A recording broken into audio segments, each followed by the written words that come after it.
أعوذ بالله من الشيطان الرجيم بسم الله الرحمن الرحيم والصلاة والسلام على رسول الله سيدنا ومولانا محمد وآله وصحبه ومن والاه السلام عليكم ورحمة الله وبركاته بكي نوغي لين nuyu di leen ziyaara di leen balu xaq te di leen bal xaq di leen ñaanal jàmm waaye tam di sàkku ci yéen ngeen ñaanal nu ko ñuy ñaanit borom bi tabaaraka wa taala mu defal nu tawfiq bool nit defal ndimbal bokki du dikkaat ak yéen ci xadis bis bi mu di xadisul yawm ni ki nu ko baaxoo di ànd ak yéen bis bu jot seen mbokk Cheikh Mbaye Seck di ko ànd ak yéen an abi qataadata radiyallahu anhu anna rasulallahi sallallahu alayhi wa sallama su'ila an siyaami yawmi ashura فقال يكفر السنة الماضية رواه مسلم mbokk yi xadis bi daf ñuy jàngal ngëneelal woor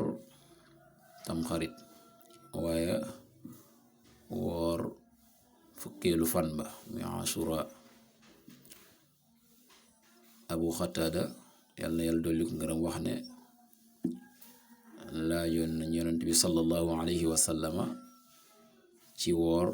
bisu ashura muy bisu fukkeel ci weeru tamxarit fa qaal yonent bi sallallahu alayhi wa sallam wax ne yukaffiru dafay far day kafaara as-sanata al-maadiya at ma nga xam ne jàll na la nga xam ne def nga ko ci ay ñaawteef ci at ma wéy muy at mi nu génn woor bisu ashura daf koy far kon woor ko lu am solo la ngëneel lu màgg itam loo xam ne njariñ lu yaatoo ngi ci yonent bi sallallahu alayhi wa sallama lii la ci wax yàlla na yàlla defal tawfiq yàlla na yàlla defal ndimbal in uridu ila al islaah mastata'tu ma tawfiqi illa billah wassalaamu alaykum wa rahmatullahi wa barakaatuh